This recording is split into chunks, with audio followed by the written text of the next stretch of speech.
Okay. All right. I'd like to say good morning to all those who are here in the room present today, and those at home and abroad who are listening via the internet and radio.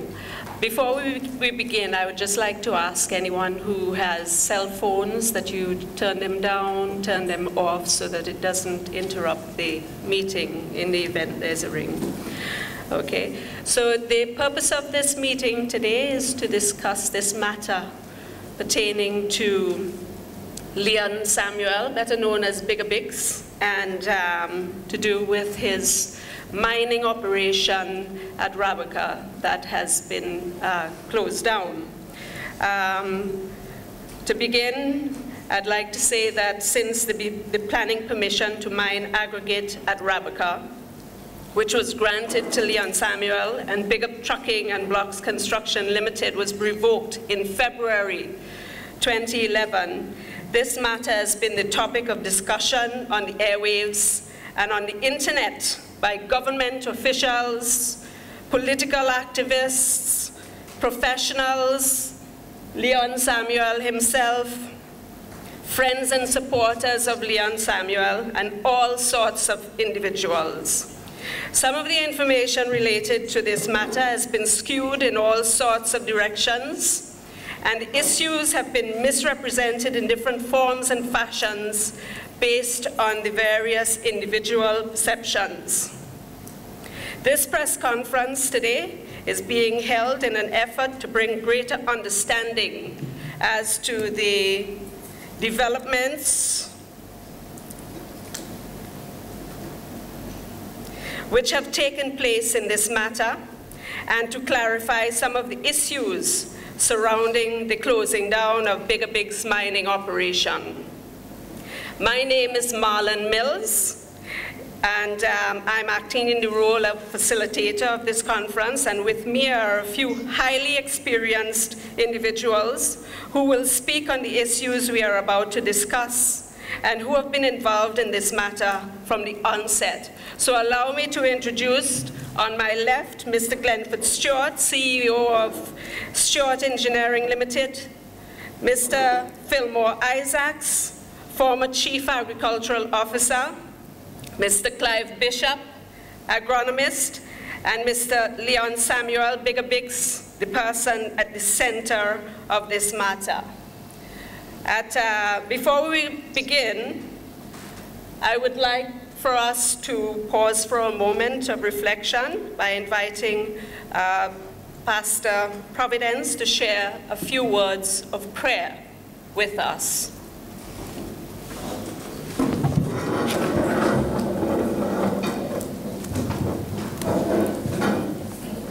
Right, even before I pray, let me just say that I do count it a very high privilege and honor to be here. And I am here because I really believe that what is right, and what is wrong. And I want to pledge my wholehearted support. So let's bow our heads and turn our hearts to the Lord and ask for his direction. Father, once again, we acknowledge you as God. We acknowledge you as a sovereign Lord, wise, holy, just, and good. We believe that you sovereignly control all things, but it is your will that that which is good be recognized and exalted, that which is evil be also recognized but punished. We are asking you that even as we gather together this morning, that you'd grace us with your presence, direct our thoughts. Let all that is said and done be done in recognition that you're holy, you're true, you're just, you're good. And so we do it in recognition of you, so you get the praise and the honor and the glory. It is also a desire, Father, that as a result of this conference, you will use what is said and done to bring about a quick resolution to the problems that we face. We are trusting in you for that mercy. And again, we say thanks. In Jesus' name, amen. Thank you for that, Reverend Providence. So, before we get into the meat of the issues, I'm going to give you a brief background of the matter pertaining to Bigger Trucking and Blocks Construction Limited mining operation. So Bigger Trucking and Blocks Construction Company Limited was granted permission on the 2nd day of July 2008 to carry out development in the form of mining aggregate at Rabaca, and did so uninterrupted until February in 2011. On the 11th of February 2011, Bigger Bigs received a letter dated that same day from the Physical Planning and Development Board giving notice of a decision which was made pursuant to the Protection of Environment Rabaca Order Number 2 of 2011. By virtue of Section 30 of the Town and Country Planning Act 1992, the order revoked his permission to mine at Rabaca effectively on February 11th, 2011. On the same day it was gazetted. The order stated, among other things, that on the 10th of January 2011, the Physical Planning and Development Board constituted a 6-member technical committee to determine whether the mining works carried on by Bigger Trucking and Blocks Construction Limited was adversely affecting the surrounding environment at Rabaca, and listed a number of violations which we shall deal with subsequently.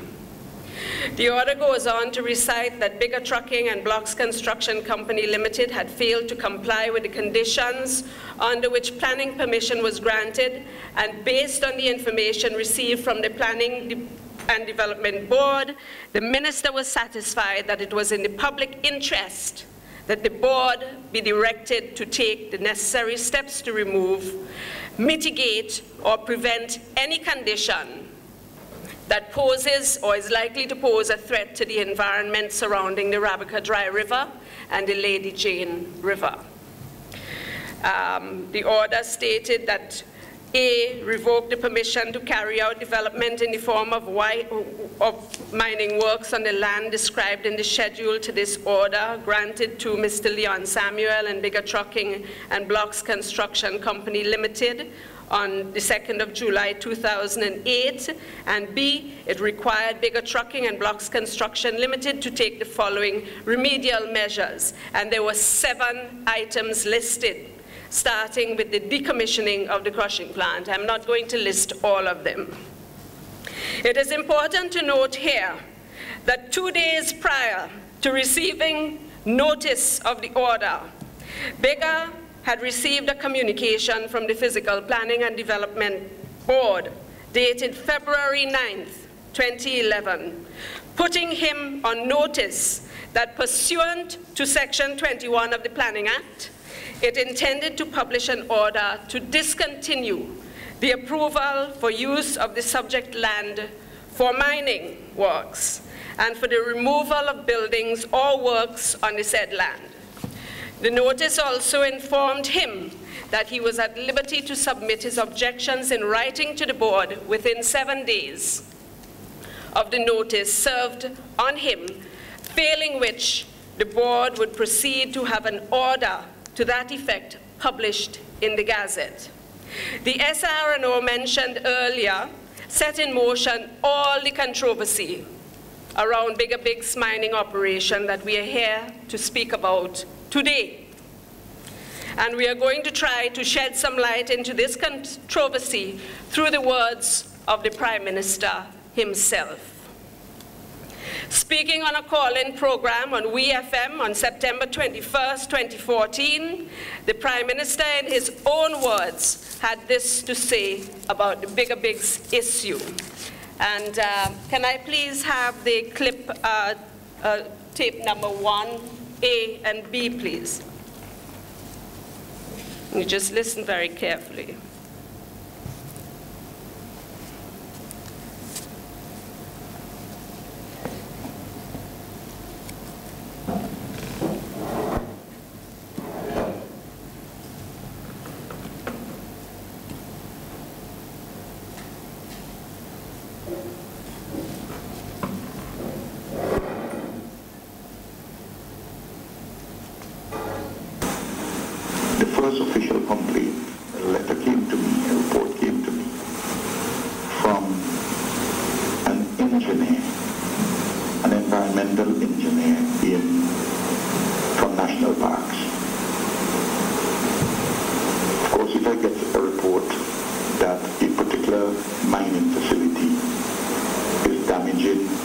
perhaps irretrievably, the environment, I'd be completely irresponsible not to take that report seriously. But I didn't want to have just one report. The matter was then subjected to the analysis, and I asked them to visit and give me reports, and also to give the minister reports. That is to say, the office of the chief engineer and the person who we call the TOM planner, the chief physical planner, who at the time was Anthony Bowman, who is now the chief technical officer, the position a little more elevated. And they gave their reports. As a consequence of those reports, the cabinet took a decision in principle that something ought to be done to ensure that this kind of a thing couldn't continue. The Attorney General looked at the Planning Act, and particular recommendations were made. She made certain drafts to the cabinet, and the cabinet took a decision. Can't remember, I haven't looked up the book, whether it was a discontinuance order or a prohibition order. I can't remember the particular details. The long and short of it, to stop the mining operation. Yes. But the only issue on which cabinet acted was the matter involving the environment. So, as you have heard, the environmental and technical issues that the Prime Minister is referring to here are really the substantive reasons the decision was taken to revoke the license for Bigger Trucking and Blocks Construction Company Limited. You will also note that the Prime Minister said that it was the only issue on which Cabinet acted. But when Bailey told me that before the Christmas floods, shortly before the Christmas floods, the entire board of physical planning had bigger bids at the meeting. Okay. Glenn Stewart was with him. Okay. And Glenn, as you know, is a very competent structural engineer, yes, and who is an experienced man. And I am.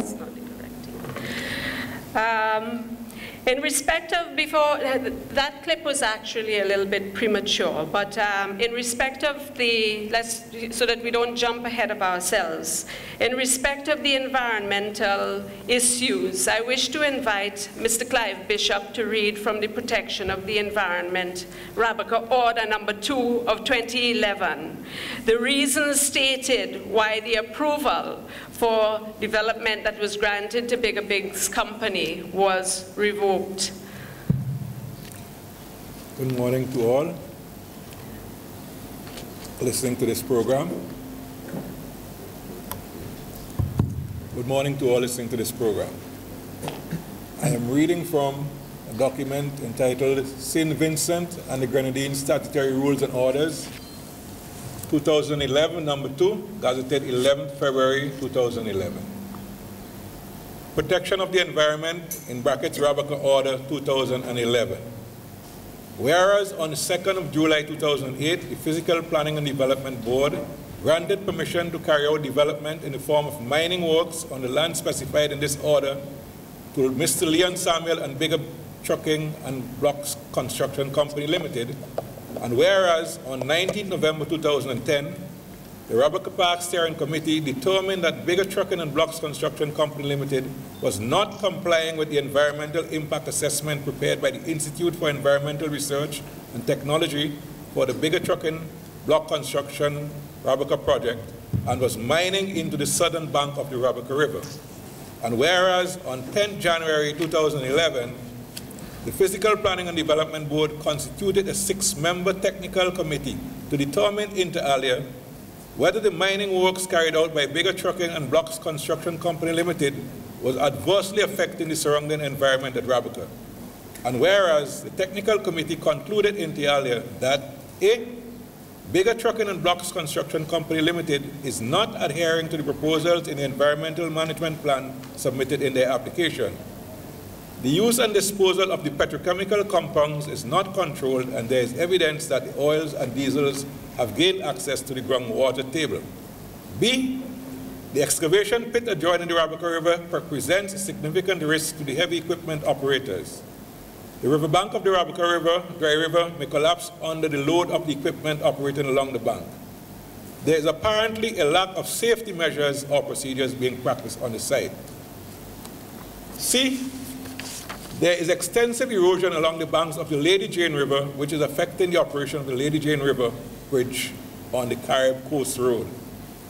And whereas Bigger Trucking and Blocks Construction Company Limited has failed to comply with the conditions subject to which the permission to carry out development in the form of mining works was granted, and whereas on information received from the Physical Planning and Development Board, the Minister is satisfied that it is in the public interest that the board be directed to take such steps as are necessary to remove, mitigate, or prevent any condition that poses or is likely to pose a threat to the environment surrounding the Rabaca Dry River and the Lady Jane River.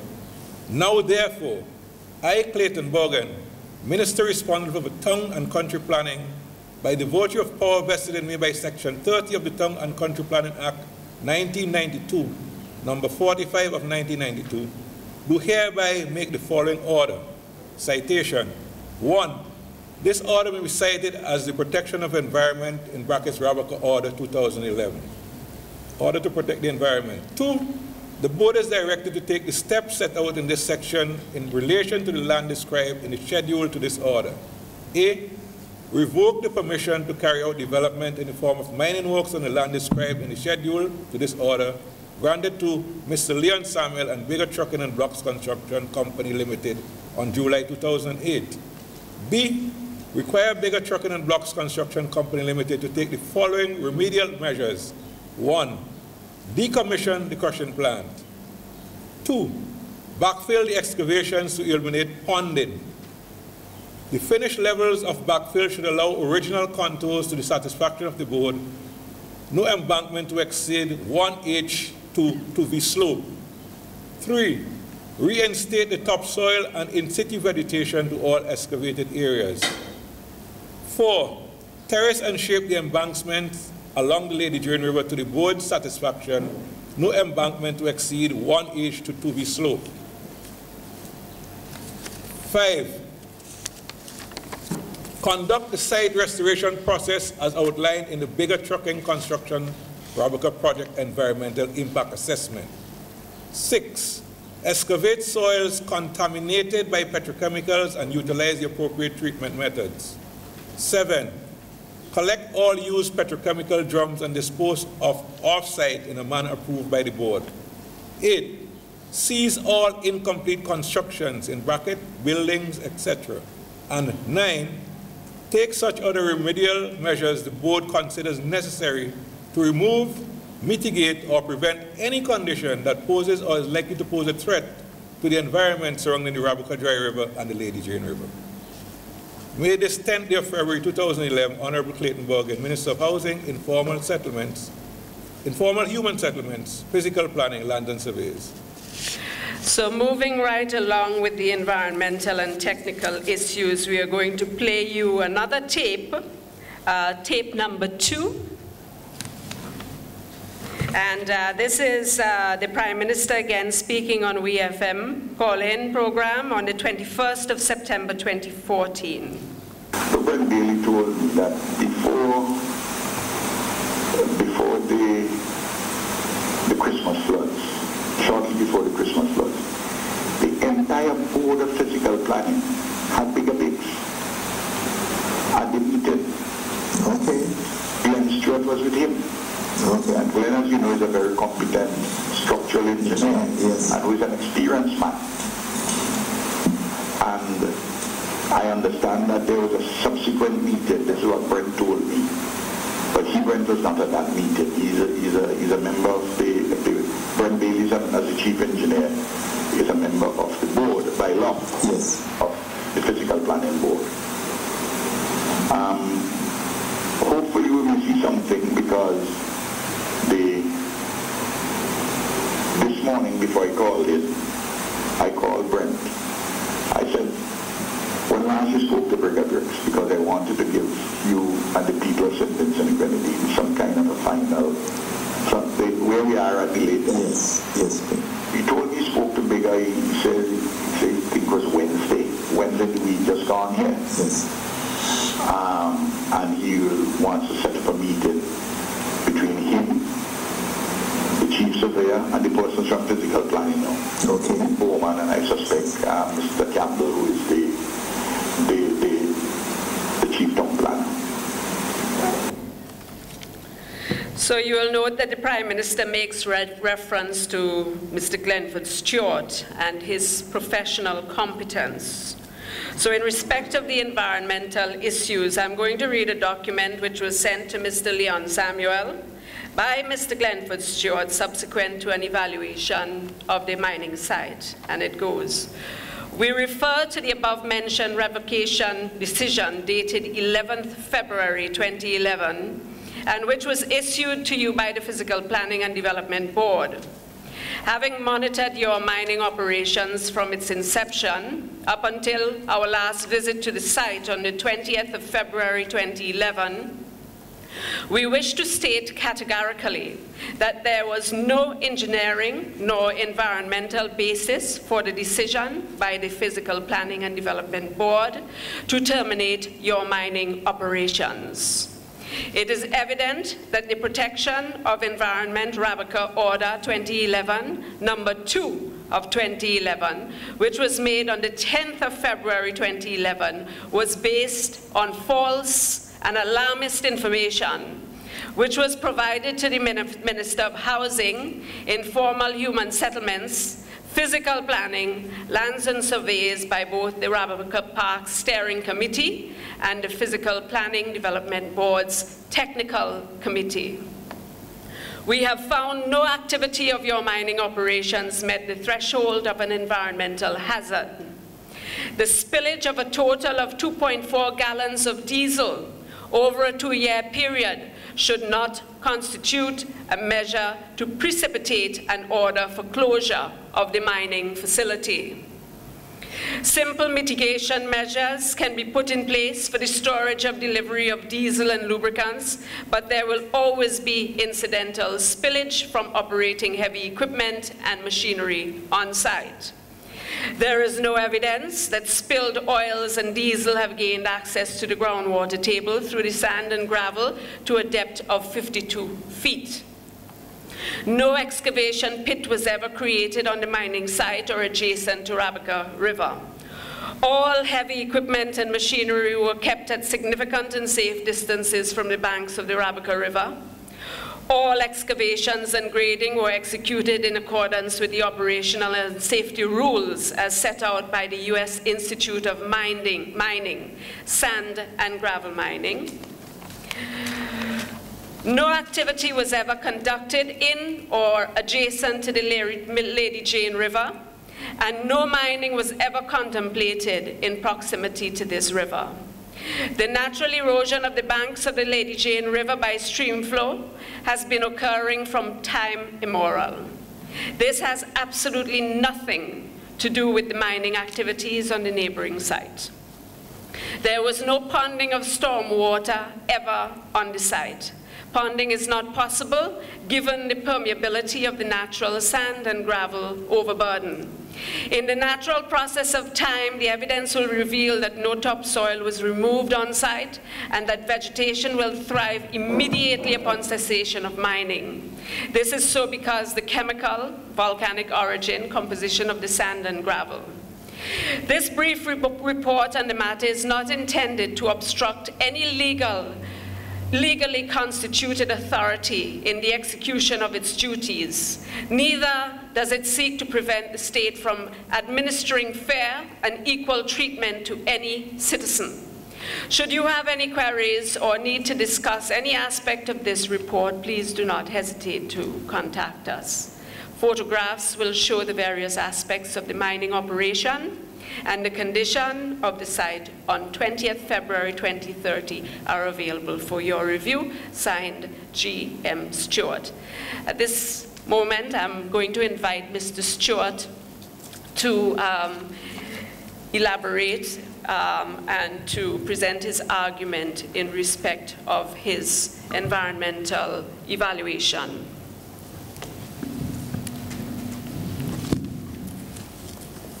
Good morning.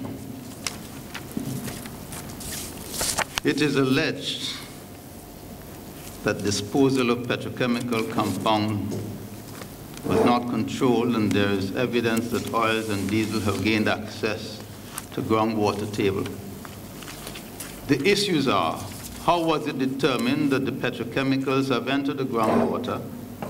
And what test was done to determine that any oil that may be in the water came from the mining operations carried out by Bigger Trucking and Construction? The only petrochemical compounds which were utilized in the mining operations conducted by Bigger Trucking are the following: diesel fuel used in the power generator which is located on site, diesel fuel for the motor trucks which transport material from the mining site to the crushing plant, diesel fuel in the earth moving equipment which include 3 front-end loaders, hydraulic oils used in the hydraulic system of the front-end loaders, and engine oils for motor truck engines, front-end loaders engine, and the generator. The quantities. During full production, approximately 125 gallons of diesel fuel is used in the works on a daily basis, and about 10 gallons each of hydraulic and engine oil. The only basis on which any of these oils will become hazardous to the environment was as a result of servicing the engines, when it became necessary to change the oil, and the engine oil was then considered waste. Because of a tight production schedule, there was never an occasion when these engine oils were changed for the entire period of 2.5 years, and during which mining operations were carried out on site. Now, it is interesting to note that all the allegations which were made against Bigger Trucking and Construction Company in the operations at the site were patently false. There was never any occasion on which stocks of fuels were kept on the premises. The site operator purchased 3 45-gallon drums of diesel fuel on a daily basis and brought these on site for the daily use by the motor vehicles and other equipment. These full drums were each placed on 2 empty petrochemical drums to provide the leverage for discharge into an empty 5-gallon petrochemical bucket as a decanter from which the fuel would be poured into the vehicle and machines' fuel tanks. By means of a large custom-built funnel with a 12-inch diameter and flow tube, about 1 inch and a quarter in diameter. Spillage. Upon examination of the site, there appeared to be only minimal spillage of diesel fuel in the area where the drums were placed and where the vehicles were parked when they were not in use. The marks to the soil in these areas suggest reasonably that a total no more than 2.5 gallons of fuel could have settled in the soil as a result of this spillage. Accordingly, it is evident that some petrochemical spillage has occurred on the site, but is the quantity sufficient to reach the water table or cause serious environmental damage? How was this determined? Was a core sample taken to determine the depth of percolation? Absolutely no test was made by any authority of the state. It is our opinion that the spillage of a total of 2.5 gallons of diesel over a 2-year period should not constitute such a hazard to the environment as to warrant or precipitate an order for closure of the mining facility. Fairly straightforward mitigation measures can be put in place for the storage and delivery of diesel and lubricants, but there will always be incidental spillage from operating heavy equipment and machinery on site. Anyone can go to Rabaca now, investigate and examine who is operating there now, and see the level of spillage that is taking place. Far more than could ever have been undertaken by Biggs.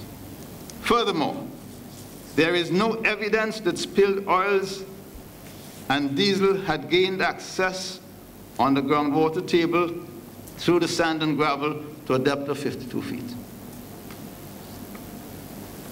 Remedial action. In March 2011, subsequent to the publication of the order and the closure of mining operations, Bigger Trucking and Construction has undertaken the following measures to mitigate this situation, namely, an oil spill platform was designed by Stewart Engineering and built of 6 inches thick reinforced concrete and about 64 square feet in that measurement, with a 2-inch PVC conduit to drain any spillage into a catchment also, built out of concrete and at measuring 3 feet wide by 3 feet deep. A similar platform with a drain pipe and catchment has also been constructed in the area where the motor vehicles are parked when not in use. It is intended that any oil spillage will drain into this catchment, thus avoiding seepage into the topsoil, and will be removed periodically for disposal in a manner consistent with the best practices recommended.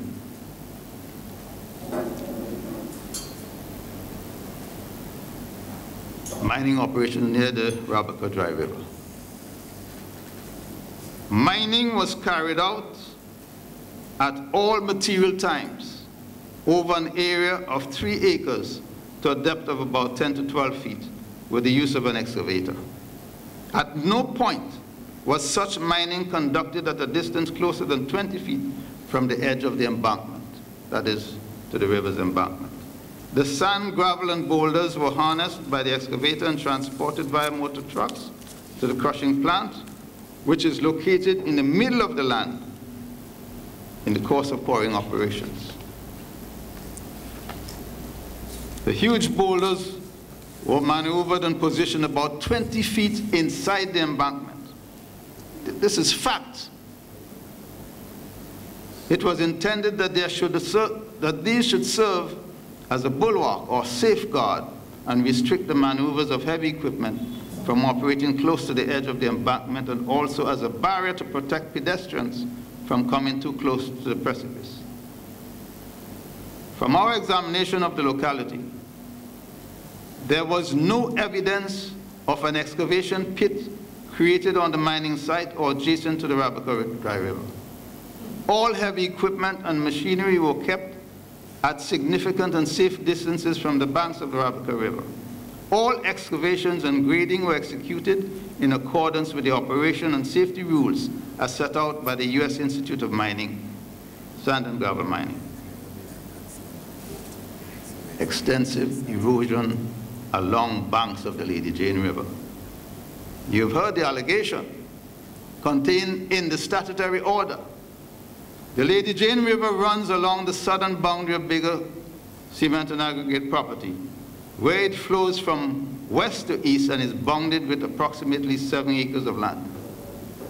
The topography over this entire area bounding is similar to that which is bounded by the Rabaca Dry River.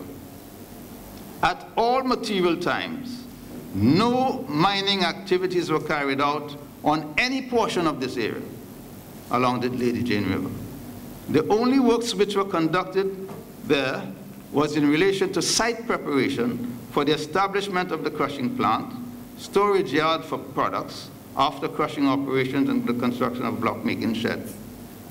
All of these works were implemented consistent with the site location plans and diagrams, which were submitted with Bigger Trucking and block construction application for planning permission, and which were approved by the Physical Planning and Development Board.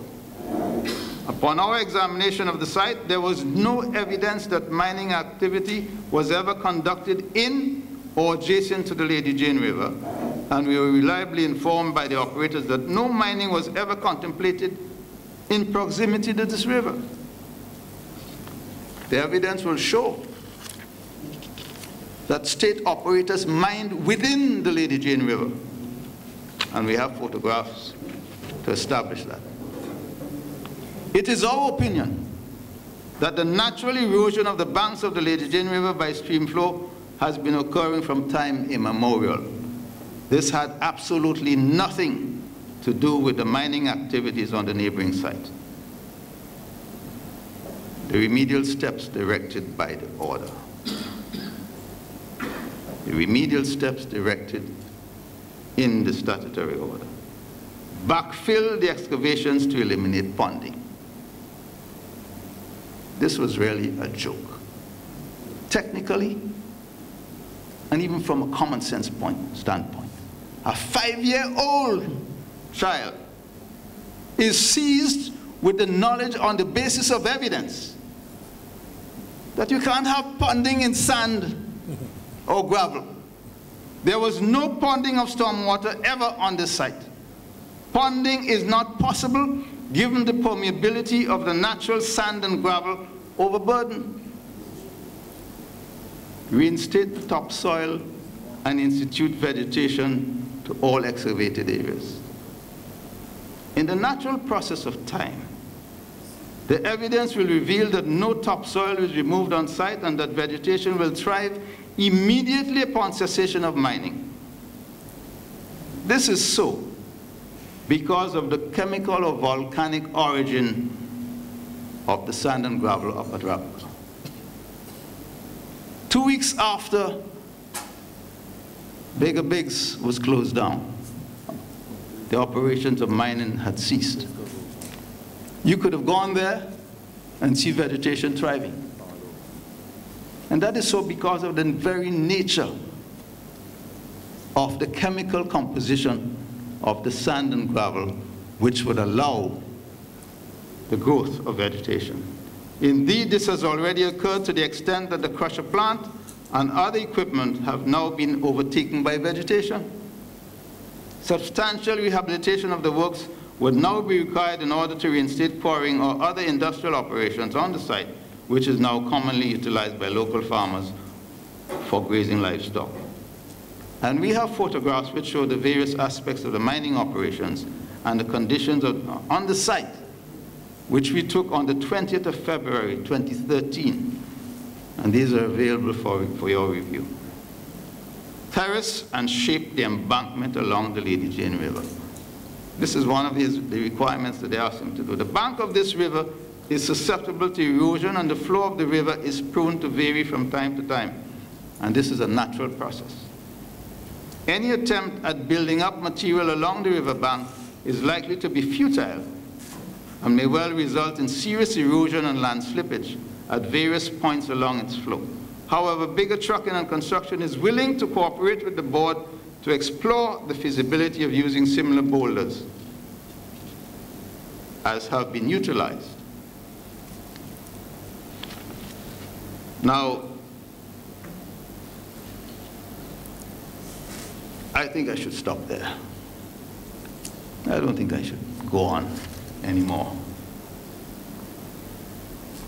I cannot imagine that anyone seized with any level of technical competence would have advised the minister responsible for mining to close the operations down on the basis of what is contained in this statutory order. I think I should stop there. So I'll just invite Mr. Clive Bishop to tell us a little bit about soils, as he's also a soil expert. Thank you. Yeah, I would just like to give you some technical information concerning the soil type on the site where Bigger Biggs construction was taking place to verify what Mr. Stewart has just said. Now, that soil type there is called recent volcanic ash soils. The recent volcanic ash soils, the parent rock of these soils is ash from the Soufriere volcano, including ash from the eruption of 1902. The soils are characteristically coarse textured and gray in color. And the soil map has shown that the soils are differentiated firstly on site, on the basis of site, and secondly of texture.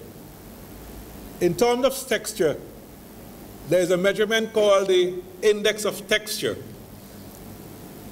And this determines the sandiness or cleanness of a site, soil type. How is this measured? The index of texture is measured by a mathematical formulation. IT index of texture is equal to P minus S over 5. Now what do this mean? P is the sticky point, the values of moisture content of the soil at the sticky point. And S is the content of coarse and fine sand. The lower the index of texture, the coarser the material, the higher the permeability and infiltration rate. The soil in particular, according to a soil survey done in 1934 by Professor Hardy, C.K. Robinson, and G. Rodriguez, taken at two depths, first 6-inch layer and second 6-inch layer, is respectively 1 and 2. 1 and 2. You can't go lower than that in terms of determining an index of texture. It means this is coarsest soil in St. Vincent and the Grenadines. In comparison, if you look at other soil types like the Greggs, clay loam and clay, the soil that is at Green Hill where the housing is being done now, or at Anscan at Clay Valley, the index of texture would be in the 30s and in the 40s. It shows you that they have a very low permeability and a low infiltration rate. So in this type of soil, technically, ponding is totally impossible. From a practical point of view, if it was possible, since 1903, when the Bana had settled there and planted coconuts, you would have heard of some level of ponding already. We have never heard of that. That's just a common sense way of looking at it. This particular soil type is called the Soufriere, Cindery, Gravelly, Loamy sand. And it has different grade variants. Another document which was written in 1958 by Spector, Watson, and Jones says, in general, no great harm is done by erosion. And this is what Mrs. Schroeder is pointing out. Since the soil is easily regenerated by incorporating organic matter into the exposed parent material, so that in a matter of weeks, once organic matter comes to that soil, vegetation comes back again. It also says that the soil, it is a characteristic feature of this soil type, Soufriere series, that although it has been eroded away on steep slope, upland slopes, and also on the lower sides, it is subjected to river scouring. It means that the river is responsible for erosion downstream, not any human activity, naturally the river. And if you go there and look at it, you will see that. That is why we have been continuously having and removing what we call Rabaca stuff for time immemorial. It comes down from the high areas by natural process. And it is taken out by natural process and by human activity. So this has nothing at all to do with the activities that Baker Construction Company were conducting at the time.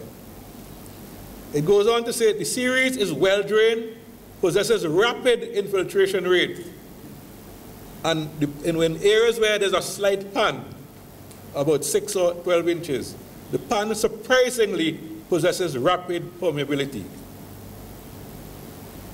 The soil displays no great erosion hazard, but some damage is done by runoff along bare tracts. The excessively cindery variant of this soil is situated at a lower topographic level, its greatest extent flanking the Rabaca Dry River. That means right where Bega is, and to the other side, flanking the Rabaca Dry River, is the greatest extent of this soil type. It may well owe its formation to the removal of overlying loose ash by river action. This was written in 1958. The first document was written in 1934. It shows how continuous river action was causing erosion from the material higher up and lower down, and so it's an act of nature. It has nothing to do with the operations of this company. So the claim of ponding is totally false. It's not possible technically. So why that was there, I can't really say. But I'm saying from a technical perspective, ponding on this particular soil type is impossible.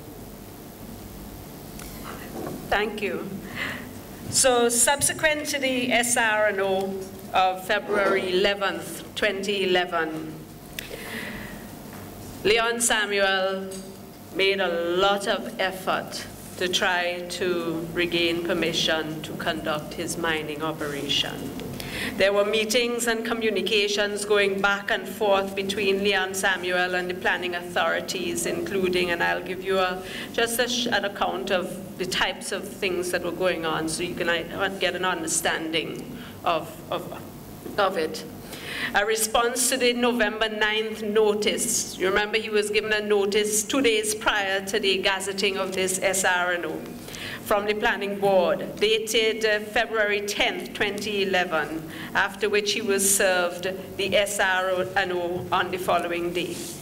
And then there was a letter to the Physical Planning Development Board dated March 2nd, 2011, requesting a meeting with them to discuss remedial measures after he had obtained the evaluation report from Stewart Engineering.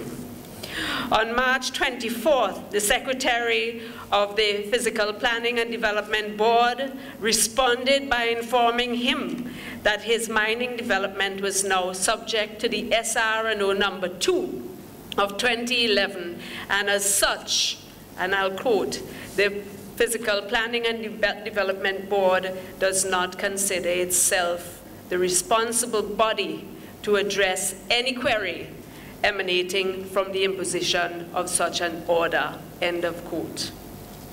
Bigger Biggs on the 29th of March wrote to the Honorable Clayton Bergin in his capacity as Minister of Housing and Physical Planning, informing him of the communication with the Physical Planning Development Board and their response. In the letter, Bigger also requested a meeting with the Minister and the Technical Committee to discuss, and I quote, any actions that may be taken by us, either to avoid the complete closure of the operations or failing that, as to the practical implementation of the board's requests, which are communicated in its letter dated 11th of February 2011, end of quote. In response to this, Leon received a letter dated April 14, 2011 from the Ministry of Housing and Physical Planning, informing him that a meeting is to be convened to discuss the remedial measures he may be instructed to take. In May 2011, Bigger received an invitation from the Ministry of Housing and Physical Planning. It was scheduled on May 11th to discuss the remedial measures. He was also informed that the members of the technical committee crafted by the Physical Planning and Development Board will be present. The meeting was held as planned, and several government officials were present at the meeting, including the Attorney General, Judith Jones Morgan, the Chief Engineer, Mr. Brent Bailey, Town Planner, Mr. Anthony Bowman, the Chief Surveyor, Mr. Adolphus Oliver, and others.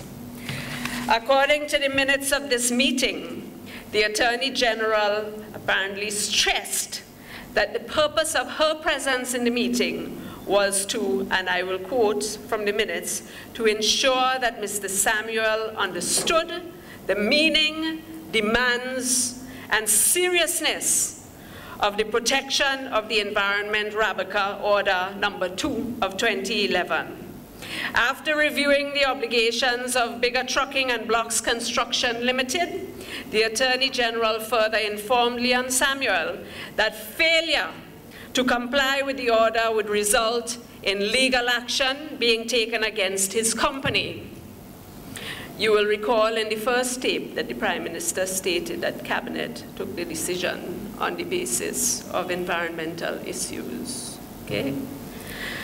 On November 8th, 2013, Leon Samuel was given the go-ahead by the Physical Planning and Development Board that he should reapply for permission to resume his mining operation, which he submitted on November 26, 2013. Whilst all of this is taking place, the pressure on the government heightens because this matter is also being discussed on radio and via the internet.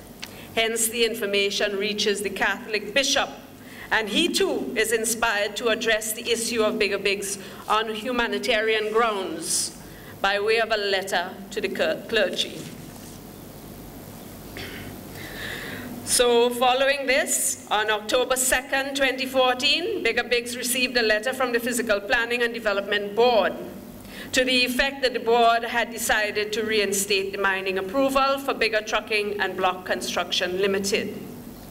Many of us will recall that Bigger was all happy because he thought that the efforts to regain his license had been fruitful and he had gained relief.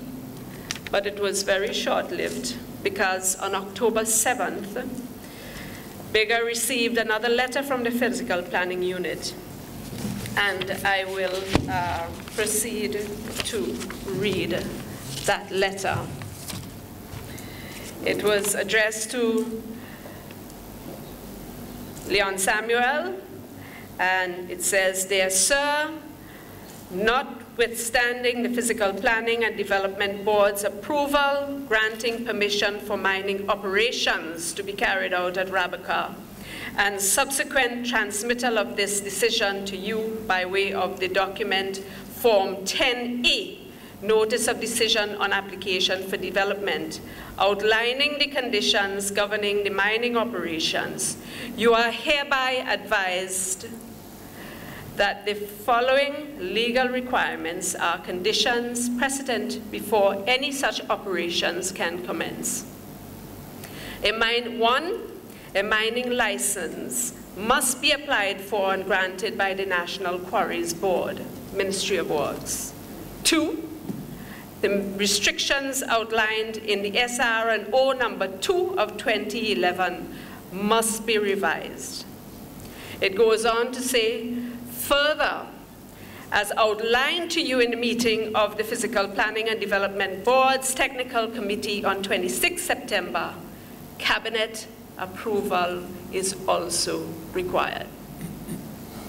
And it is signed by Colin Campbell, the town planner.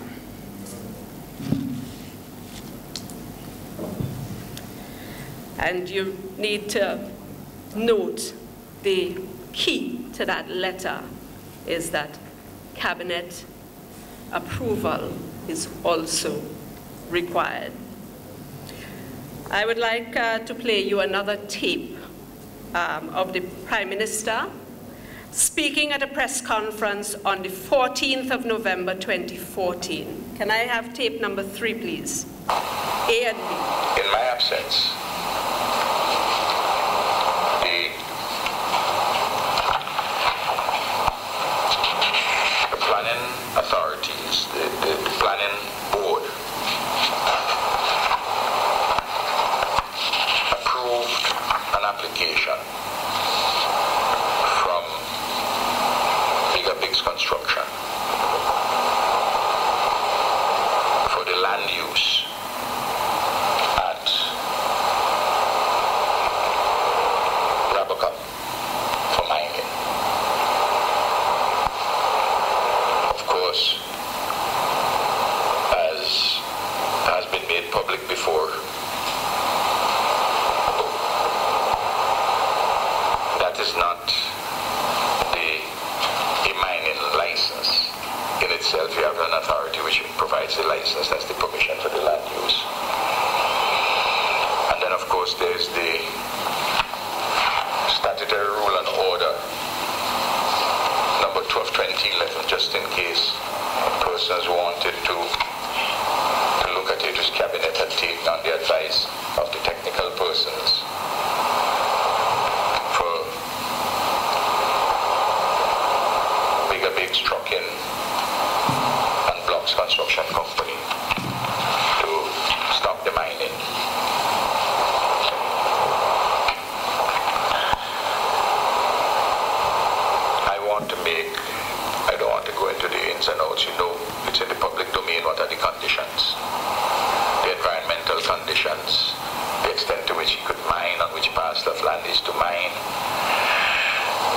access to mine, and also to keep the roadway open. But you know, from the beginning, I've always insisted that this is not a political question, but a technical question. And remember the words that I use. It's a technical issue. The planning board has acted. I was informed, like everybody else, about the planning board decision. The government, the political directorate was informed, and people may find that a strange thing. But it's not strange, because we are saying this is not a political issue, this is a technical issue. I don't know how many persons have gone and read the Tongue and Country Planning Act, chapter 334 of the laws of St. Vincent and Grenadines. And it behoves everybody to look at the law when you're commenting.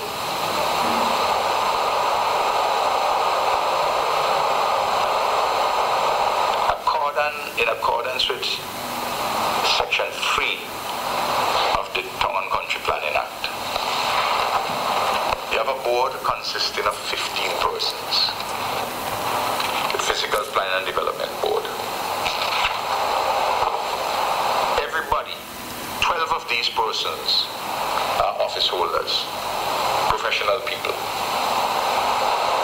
3 are persons who the law says that cabinet could appoint. I want you to reflect on that. Of a board of 15, 3 the cabinet could appoint. 12 occupied official positions. It's a technical board. Who are these 12? The Director of Planning, of National Properties, the Chief Engineer, the Chief Agricultural Officer, the Chief Surveyor, the Chief Environmental Health Officer,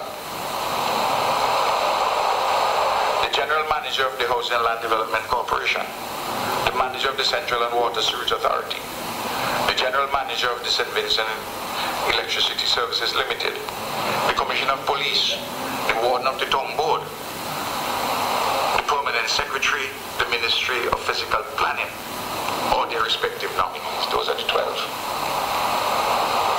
And then the Cabinet appoints 3 persons. The 3 persons the Cabinet appointed are the Chairman, Mr. Ken Stogan, businessman, accountant by training,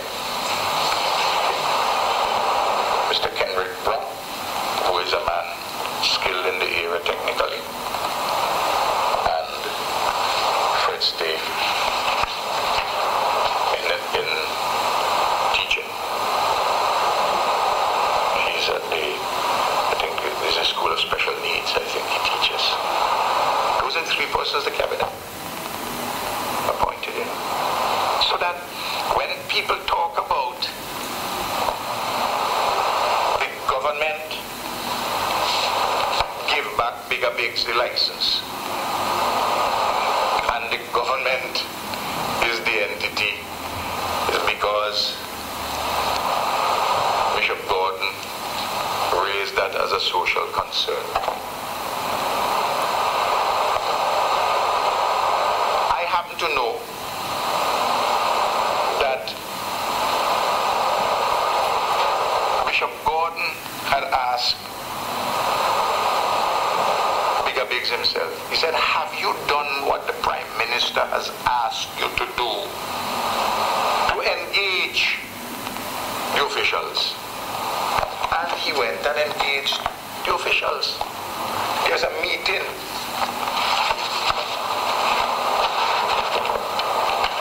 on the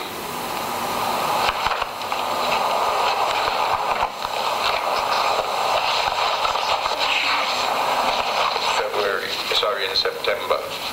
Just bear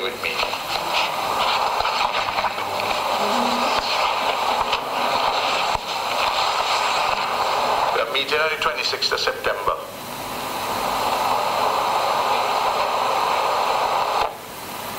Who are the persons present at this meeting? Brent Bailey, Chief Engineer. Keith Francis, Chief Surveyor Acting. Anthony Bowman, Chief Technical Officer, Ministry of Physical Planning. Colin Campbell, Town Panel. Notice technical people, along with Leon Samuel, otherwise known as Bigger Biggs, or Akini John, who is a lawyer. Baylis Frederick, who is a lawyer. Glenford Stewart, who is an engineer. Margaret London, who is a nurse by training. And Clive Bishop, who is an agronomist by training. Those are the persons who accompanied them at this meeting.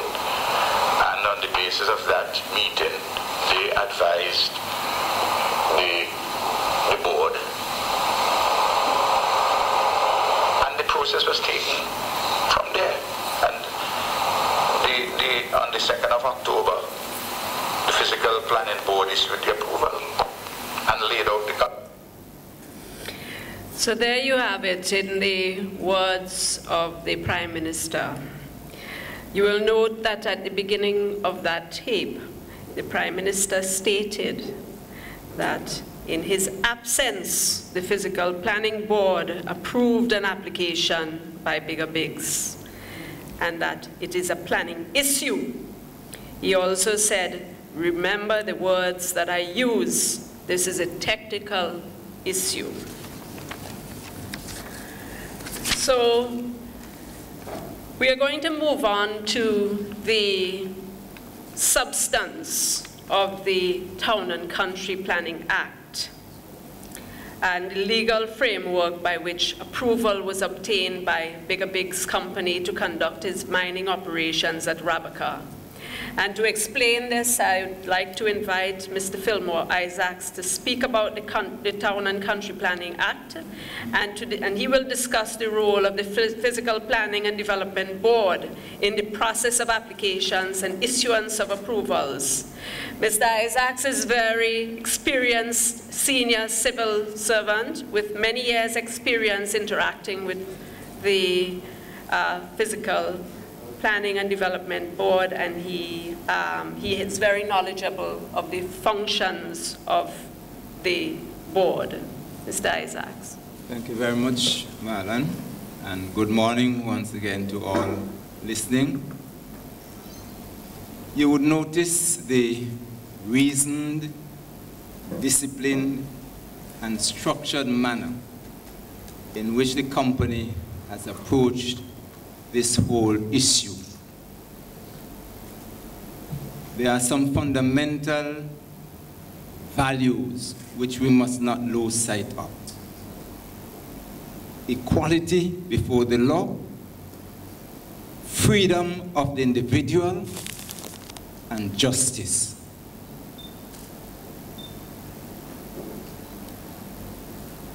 I sat on the Physical Planning Board as Chief Agriculture Officer for 15 years. So I know the function of the Physical Planning and Development Board. There are persons inside this room who sat with me. And we know how the decisions are taken. First of all, it is true that 12 of the persons sitting on the board sit in their official capacity. So it's really a technical board. That's according to Section 3, as was quoted by the Prime Minister. An individual wishing to develop land, except agricultural land, that is the only one that doesn't have to submit. If you're going to put down a building, it is considered development. That individual must submit an application, and there's a prescribed form. Bigger Biggs Construction Company submitted that form. The form outlines what he's going to do. The board considers it, and it issues the approval, having advertised for at least 14 days, so that persons are given the opportunity to comment on the development and to object if necessary. All that was done by the company. The board then, having received comments from all the technical persons, yes, CWSA, the Ministry of Agriculture, through its Chief Agriculture Officer, etc., at its discretion, makes a decision. And that decision, remember, it's technical. So that decision was made in 2008 by this by the board, having received the comments from the officials. It was subsequently rescinded on the premise that some of the conditions under which that initial approval was given were violated. Evidence was provided that this is not so. So that same physical planning board with all those technical persons in 2014 reissued the approval in accordance with the law. We are law-abiding persons and we are governed by laws. And the company has followed the letter, and we are at pains to do what is right. It is evident. Having received that, if there was any objection, the law allows for an appeal. The minister of the Physical Planning Board, if this company had appealed the decision, but if you're given approval, there's no need for an appeal.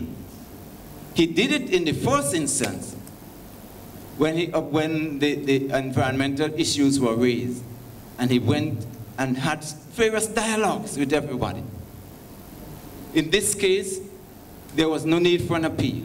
So if there was an appeal, the minister would approve an individual or 3 individuals, not more than 3, the law provides for that, who would listen to the case and then present to the minister.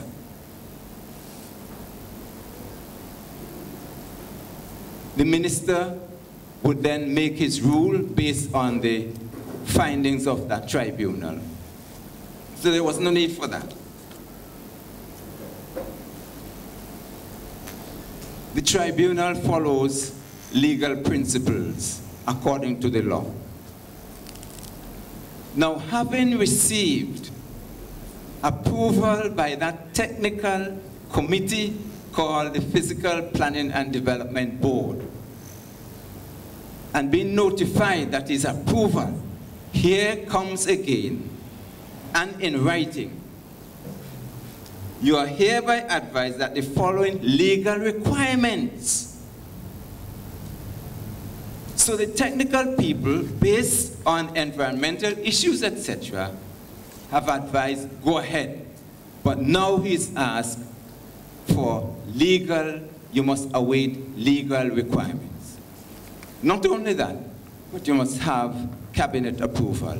In no way does the Town and Country Planning Act say that cabinet must approve. The board approves. And if there's any dispute, a tribunal sets that out. If there's any further, the High Court. So it is plain in the analysis for everyone to see that there is something amiss in this issue.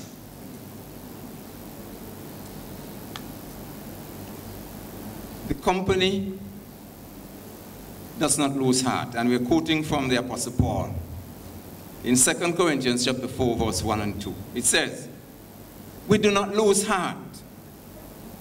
Rather, We have renounced secret and shameful ways.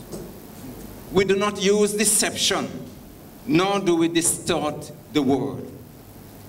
On the contrary, by setting forth the truth plainly, we commend ourselves to every man's conscience in the sight of God.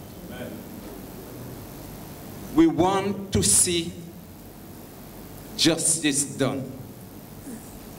Liberty, freedom, and justice that we seek in this issue is not for ourselves only, but for every citizen of St. Vincent and the Grenadines, and for those who would share St. Vincent and the Grenadines with us from time to time. This company has wronged no one. It acquired its property legally. It was not squatting. This company has corrupted no one. This company has exploited no one.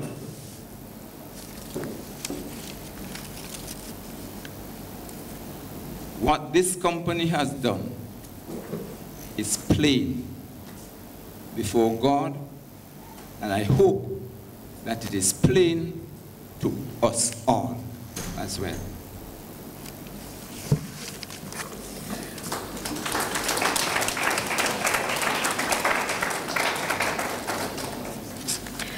On that note, I would like to refer again to the letter of October 7th, because at this stage in the developments, that letter is very pivotal, okay? So in relation to the requirement of the mining license from the Quarries Board, the Town and Country Act, Planning Act 19. The reference that a mining license must be applied for and granted by the National Quarries Board, Ministry of Works, Bigger Trucking and Block Construction Company Limited, has been conducting mining operations between 2008 on the basis of a license which was granted under Section 4 of the Quarries Act until 2011, when the Protection of the Environment Rabaca Order 2011 was published. This license was for an unlimited duration and remains unaffected by the publication of the order which was passed in 2011 in relation to this matter. Regarding the statement that the restrictions outlined in the SR&O number 2 of 2011 must also be revisited. This is one of the other items in that letter of November 7th. It's rather absurd that since the substance of this subsidiary legislation was within the knowledge of the board on the 2nd of October 2014, when it granted approval to Bigger Trucking and Block Construction Company Limited to conduct mining operations on the subject lands at Rabaca. The irony in all of this is that in a letter dated 3rd of September 2014, the secretary of the board had earlier notified Bigger that a decision on its latest application for approval was being delayed because the guidance of the Attorney General was being sought by the Chief Surveyor. In an earlier letter dated 8th of November, all the way back in 2013, Bigger received notification that a meeting of the board had been convened on the 26th of September 2013 to address matters in respect of his mining operation. The letter also stated that the board had directed that the matter be forwarded to the Office of the Attorney General for legal advice. So you can see all the confusion and duplicity that is taking place here. Accordingly, it is reasonable to conclude that the Attorney General would not have advised the board to take a decision to approve permission to be granted to Bigger Trucking and Blocks Construction Company Limited to conduct mining operations on the subject lands if there was a subsisting law which prohibits operations as the subject order purports to have done. Such duplicity reduces the actions of the state officials in relation to the matter to a farce. Moreover, the representation in the letter from the town planner that Cabinet's approval is also required compounds this simulation to the point of, well, really, you know, it could make one a little mad. Moreover, okay, much has been made by personnel at the highest levels of the political directorate of the state in condemning suggestions that partisan political considerations have been at the heart of the decision by the minister in issuing the SR&O number 2 of 2011 to prohibit mining operations at Rabaca by Bigger Trucking and Blocks Construction Company Limited, and the more recent delays in the board in granting permission to the company to resume these operations. The Prime Minister stressed in a recent press conference that the issue is purely of a technical nature to be addressed by the relevant public servants. And the board, in the circumstances, the caution to Bigger in the town planner's letter that Cabinet is yet to give its approval to the decision of the board betrays an ominous dissonance between what various state officials are saying and doing at different times in the course of their actions and pronouncements on this matter.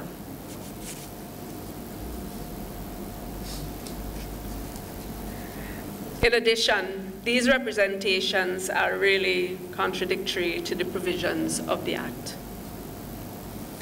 Most importantly, what I want to say at this time is that based on what Mr. Isaacs has said, he has, you know, gone through the details of all the procedures and the content of the Act, you know, what is supposed to take place, the provisions of the Act. There is really no role for Cabinet to review or approve decisions of the board which are made in relation to applications for development under the Act.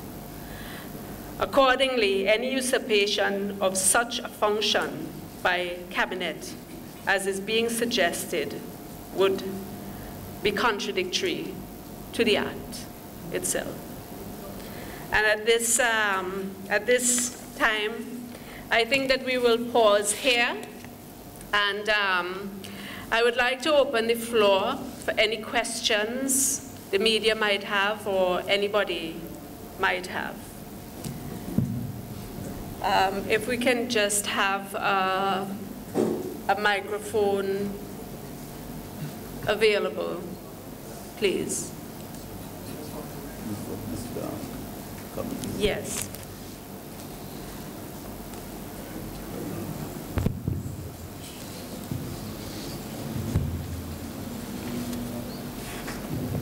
Thank you. My name is Daniel Cummings, and I speak today as a water engineer and as someone who served on the board, the Physical Planning and Development Board, in excess of 20 years, representing the Water and Sewage Authority. And I want to concur 100% with what has been discussed by the panelists. But today I want to address the concern of the water table, as mentioned by a group of quote-unquote technical people. And I want to preface that by saying sometimes people who are given opportunity to go to school, to become professionals, literally sell their soul in responding to requests from people with ulterior motives. And the reference to the water table in the Biggs case is a classic example. In the Rabaca area, those of us who spend some time up there know, and I just want first of all to put in a layman's term what has been stated categorically both by Engineer Glenn Stewart and the agronomist Bishai. everyone knows that when you go to Rabaca, towards the sea, water is flowing in the stream. But most of the times you go upstream, the stream is dry. That is very simple because of the texture of the soil. The water infiltrates so rapidly. There's no argumentation about whether there can be any ponding on that type of soil. It's an impossibility. It doesn't happen. Moreover, because of the type of soil, and because the catchment area is adjacent to this, it boundaries with the sea, and because of the gradient of the area, the groundwater, which has never been exploited by anyone, either the water authority or irrigation or anybody, has never been exploited. The water is such that most of the water continuously flows to the sea. Point number one. Point number two, because of the depth where Baker Biggs is operating, because of the depth you have to go before you reach the groundwater level, nature takes care quite efficiently of the type of pollution that that type of operation can generate. In other words, before the water gets to the groundwater level, the elements in the soil will do a lot to break down those contaminants. Even more importantly, because of the flow towards the sea, the water in the ground is constantly being replenished. So there's also a cleansing process by the flow of the water. The water moves out and fresh water comes in. That is reality. But I want us to remember the very government for years carries tons of tires at a lower elevation in the same catchment area and burns those tires there. The pollution generated by the burning of those tires, which with the rain seep into the groundwater, is several thousand times more than any contamination that can come from those mining operations. Fact. So for any person with technical skills to use the groundwater as part of the element of environmental concern, my good friend Engineer Strode used a term some time ago which I find so apt and appropriate. It's prostituting yourself to put your signature to a report like that. It really should not happen. Thank you.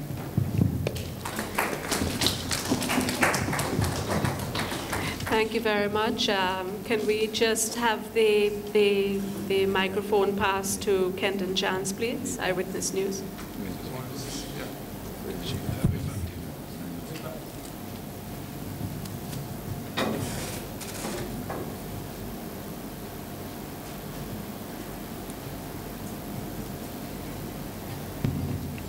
Thanks. Good morning. My name is Kenton Chance of Eyewitness News. Well, I note a lot have been said. A lot of it has been in the public domain already. What I'd like to know, one, well, I didn't hear any comments from Mr. Samuel. And two, essentially, what are we hoping to achieve from this exercise? And what is the way forward? When we began, this meeting is really to deal with the issues around the matter to do with Bigger Biggs. And I mean, he's, you know, we're just taking information from the evidence. And as I stated when we started out this meeting, is that I started out by saying that There's a lot of information out there, and all sorts of people are talking about all sorts of things, and a lot of the information is being, the facts are being misconstrued. So the purpose of this meeting really was to present the facts as they are, okay? So that people can understand exactly what the situation. You will eventually hear from Bigger Bigs. I think that Bigger Bigs has done a really fantastic job of being out there, and he has actually, you know, for want of a better way of putting it, he has been bringing his issue to the people because it's a very important business. His business is significant to St. Vincent in the sense that here is a man who started a business and he has done very well. And if you speak to people in the construction industry, they'll tell you how valuable that business was to them, you know, in terms of the quality product and the quantity product. That is no more, okay? In terms of Bigger Big speaking, yes, he will. Before we close this meeting, he will say something, but this is really for technical people to deal with, and the environmental, to deal with the environmental issues and the technical issues as well. Have I answered your question, sir? Thank you. Excuse me, I just want to say from the developmental and technical perspective of our country, what we are trying to show here is that a process has been used to discontinue the operation of a local company which directly employed over 60 people, probably 60 breadwinners in 60 homes, which is technically supported purportedly technical reasons, which is technically unsung and methodologically unsung.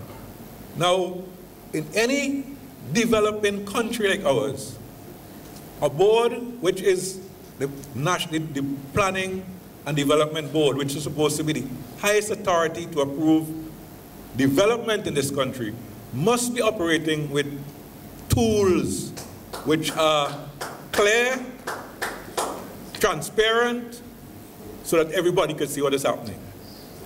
In this process, there is no indication in the notification to close this business which is related to any documentation that was ongoing.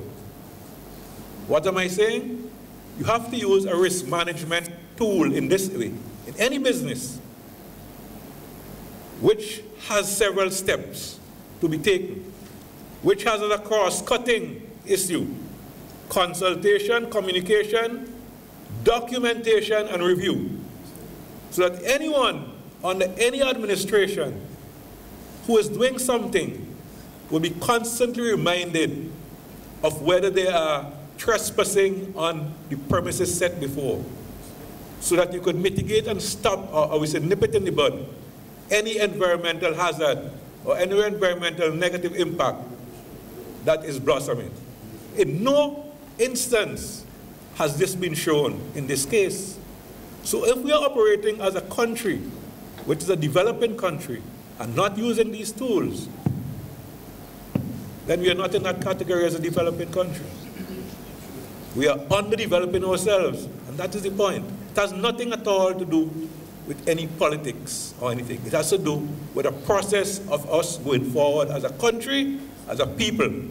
We must have, if we are claiming to be doing things on a technical level, we must have technical tools which are there for everyone to see, and a documentation process. We have to have people being able to converse at all times, all parties. When you get started, you identify the people involved. You make sure that the specific problem or the hazard is identified, and the stakeholders, especially those with the relevant expertise, are identified and their roles are identified. And then you have to put in place risk assessment methodology. You have to estimate the risk, you have to evaluate the risk, you have to analyze the hazard. That has not been shown in this case. You have to have adaptation, risk control, and financing. All this is risk management. And then you have to implement and monitor. And as I said before, the cross-cutting issue here is communication. So at all times, some oversight committee or oversight body should have been interacting with somebody from Bigger Bigs Construction to say, well, look, guy, you are not doing this according to what was set out in the detailed plan before. You do not come abruptly and stop a business and say, well, you can't do anything from today. And we talk about developing a post-colonial modern economy and blah, blah. Give me a chance.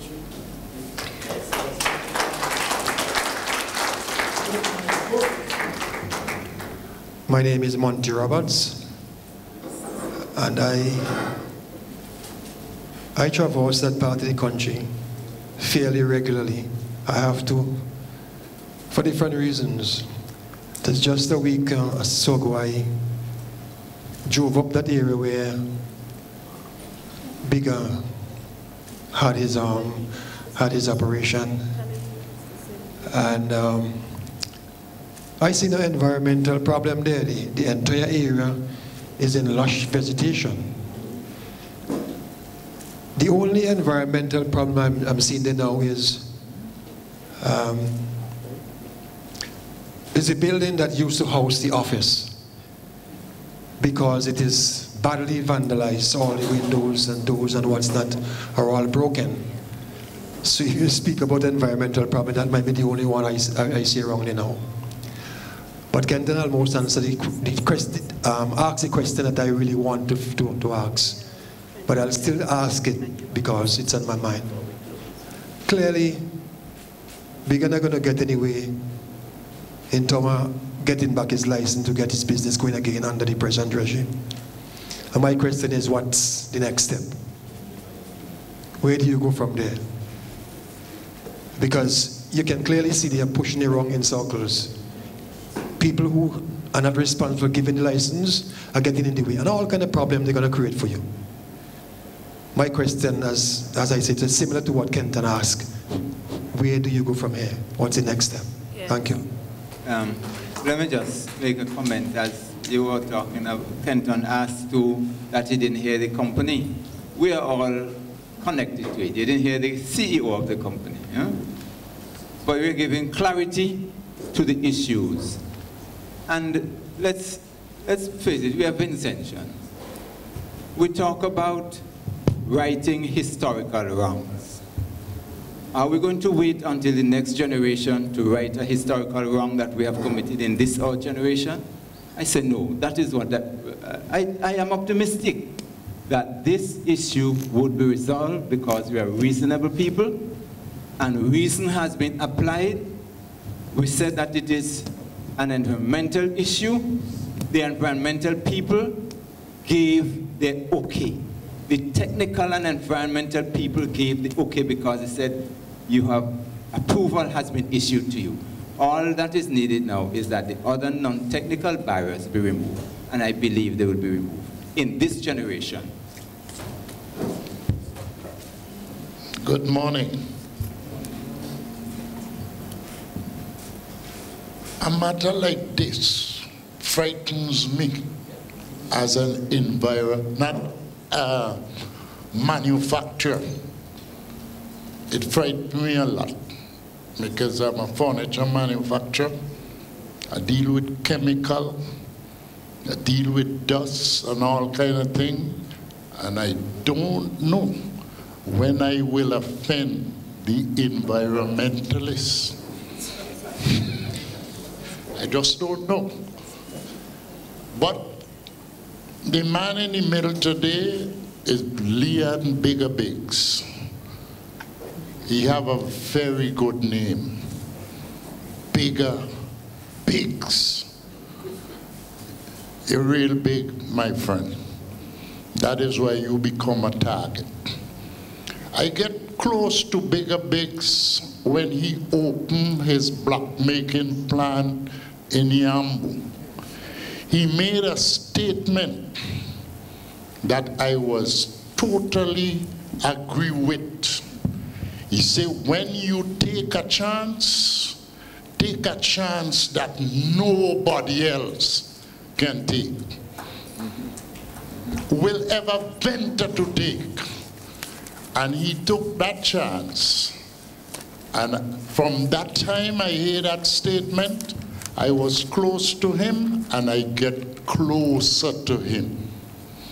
This issue now, to all right-thinking Vincentian, is a frightening one. At the beginning, when they asked him to close down, I was hurt, and I spent 2 consecutive days in Robaca, observing with my limited eyesight. If you want to hear what that means, I am not an environmentalist, I am not an engineer, I am nobody, but I could see.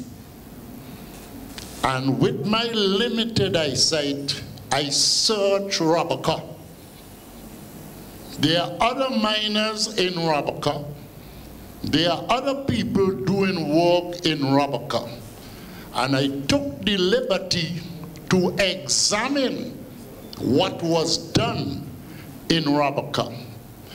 And to my judgment, if there were any violators in Robaca, Bigger Biggs was the least offender.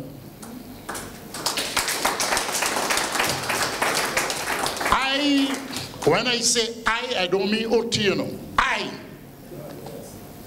And seeing is believing, and touching is the naked truth. I went with my eye. You know, something is happening in St. Vincent. We have a lot of mouth. And most of the people who mouthing off is not mouthing off intelligently, because they don't know what they're talking about. They don't go and see anything, but they hear and they start to mouth off. I couldn't do that. I went with my eyes, and I would tell you a little of what I saw, because it is recorded in me, not with a tape recorder. It is recorded in me what I see. And I saw a big company, can't remember the name, but they have a generator. And I saw when they change the oil from the generator, there is an autumn drain, a gutter, running the oil straight in the little water that is there. I wouldn't say the river, you know, because most of the time river is where you see water, and at times you don't see no water up there. That is why they cannot grind consistently, because they depend upon the water to wash the stuff, and sometimes there is no water, and I see oil running in the water. I come back again, I don't know who do it, but I see them burning tires in the vicinity, in the river there. And I go by Bigger Biggs. Every machine, some of you garage have more oil than what I saw on Bigger Biggs operation. Because some of us can't drip oil at night. And that is expected. I have seen him with a few drums, and the best of us, when we train out diesel out of drum, we have this big funnel, and still we would see a little spilt on the ground. So I say, if there were any any offenders, Bigger Biggs was the least offender. I don't know why all they put me to talk, but I'm going to talk something. There is nothing new under the sun. Absolutely nothing new under the sun. We have a lot of laws that are being made even overnight. But I say any law that is not coincide with the blueprint that God gave us to live by, you got to be careful with that. And when I say nothing new under the sun, I remember Ahab and Jezebel. I remember when the war started, is now about vineyard. They were fighting over. Listen to me, I would talk, because I would back up what I say from the blueprint that is given to us to live by. Ahab wanted Naboth vineyard to make a kitchen garden. I don't want to stop because something tells me I must develop that. And he was a reasonable man. He go to him. I hear me? He was a reasonable man.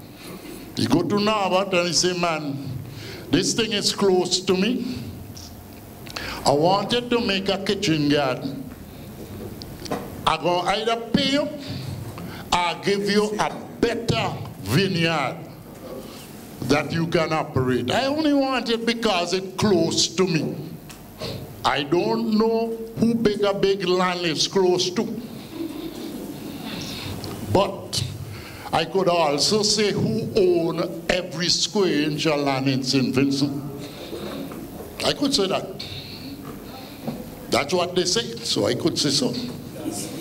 Anyhow, it was not really Ahab who engineered this thing. It was his wife Jezebel. So what is really happening at times, the people who really want the thing done, they don't do it with their hand. They get somebody else to do it. But Bigger Biggs, the Lord is on your side, man. The Lord is on your side. The Lord is on your side. Listen to me. I'm glad for the clapping, but I will tell you something. The first time I speak in this hall, you know what they call me? A comedy. Because they say, soon as Oti take up the mic, you know, hey, everybody start to clap and laugh. Well, don't treat me as a comedy today. No, because I am inspired to say what I am saying. Envy is as cruel as the, it's not me saying, Brother Murray say, envy is as cruel as the, good. That's all. I stop. Thank you very much, Mr. Kenton Chance, please. Kenton. Hi. Well, I see this event is advertised to finish at 11, so I think those who have questions should just forget about it, because I have several I want to ask. Okay, the panel, you've presented, you've suggested that the technical people that the cabinet acted on faulty information provided by the technical staff. Why do you think, as professionals yourselves in your own field, that the technical staff did something like that? Was it that they erred? Why might such a situation have developed? You've answered your own question. The technical staff obviously was directed to write what they wrote. Because I've said before, if you go through the points, they were patently false, and I've said so before. Why would the technical staff print something that is false. I mean, any qualified technical mind should have some level of independence, of intellect. And no technical person, let's take the simplest case, would say that you have ponding at Rabaca where Bigger was mining, because it's impossible. So why would you put that in? Why would you throw that in? And any technical person who visited the site would have observed over the period of his operation there was absolutely no mining activity at the banks of the river on either side, whether the Rabaca River or the Lady Jane River. That again was false. Why would you print and advise on something that is false unless you have been directed to do so? But why would you do so? You said they were I'm not going to answer that question. They were instructed, but instructed by whom? You seem pretty confident I don't have to tell you who instructed that. They know who they were instructed by. I don't know who instructed them. You'll have to ask the technical people who instructed them to say that there was ponding in sand and gravel, and you have to ask the technical people who advised them to say that there was mining at the banks of the river. Okay, my next question. Did the technical people provide photographs to support their findings? I didn't say the technical people provided photographs. We have photographs. I'm asking. They have never provided any photographs to show anything. We have photographs to show what was happening there. We have the evidence. No evidence was brought to say that there was contamination sufficient to lead to an environmental hazard. None whatsoever. No evidence, and they're not supposed to bring that. They're supposed to state what the facts are. But I'm telling you, the facts were never stated. Okay, as Mr. Samuels advises, or members of his team, whichever is appropriate, earlier on in this development, the Prime Minister said that he had advised Mr. Samuel to meet with the technical staff, and Mr. Samuel had not done that for a period of time. Did any of you encourage him? Did you support that decision that he took? What are your views on that? The first meeting, when the issue started, I'll read to you just slightly. 19th of March 2009. This letter is addressed to the Honorable Julian Francis, Minister of Housing, Informal Human Settlements, Physical Planning, Lands and Surveys, Sharp Street, Kingston. Dear Minister Francis, meeting with Big Trucking and Blocks Construction Company Limited, Friday, 13th of March 2009. Bigger Trucking was pleased to have responded to your invitation for dialogue concerning the company's operations on our property at Rabaca. We wish to thank you and your team of advisors in the persons of Mr. Anthony Bowman, Town Planner, Mr. Telford Stu, Planning Officer 1, for the frank and open discussions.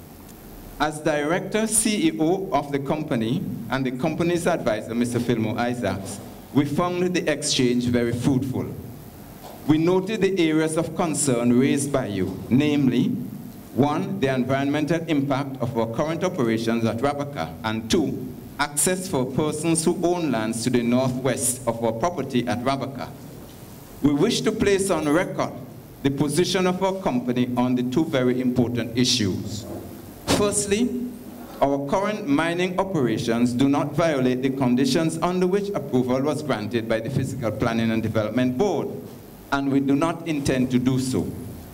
On the contrary, it is the company's plans to exceed expectations in restoring the area by investing substantially in our nation's food security plan. As mentioned at the meeting, the plans will be elaborated and forwarded to the relevant authorities for scrutiny and approval. As regards the second issue, the access road through our property, We voice our concern for security of the company's equipment and materials should unlimited access be permitted, as is currently the case. At the same time, as a caring business, Big Up Trucking does not wish to deny anyone from enjoying the benefits of their property. Honorable Minister, what needs to be noted is that since the change of ownership of the property, no one, including the government and GESCO, has been paying the access fees that was paid to the previous owner. Even though Bigger Trucking has given notices for GESCO to do so. We do not believe that the legal route is the most efficacious way to solve this matter. Because repeatedly we've been asked, why doesn't Bigger take it to court? We stated up front, we do not believe that the legal way is it. We put before you for consideration the company's willingness to be a partner with the government, perhaps some of the adjacent landowners in a self-help project to restore the bridge which formerly provided access to them. Should this suggestion prove to be unsatisfactory, we are open for further dialogue. May I just... Signed, yours sincerely, Leon Samuel, Director, CEO, Bigger Trucking. And since then, we have had several meetings with officials.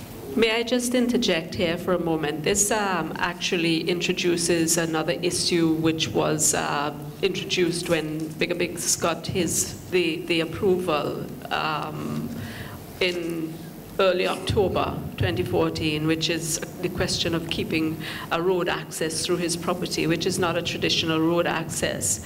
But to answer your question, one of your earlier questions, the common theme throughout all of the tapes that we have played to you is that while there's a technical staff attached to the Physical Planning and Development Board, the common theme that seems to be playing out here is the question of, you know, the role of the government and the cabinet and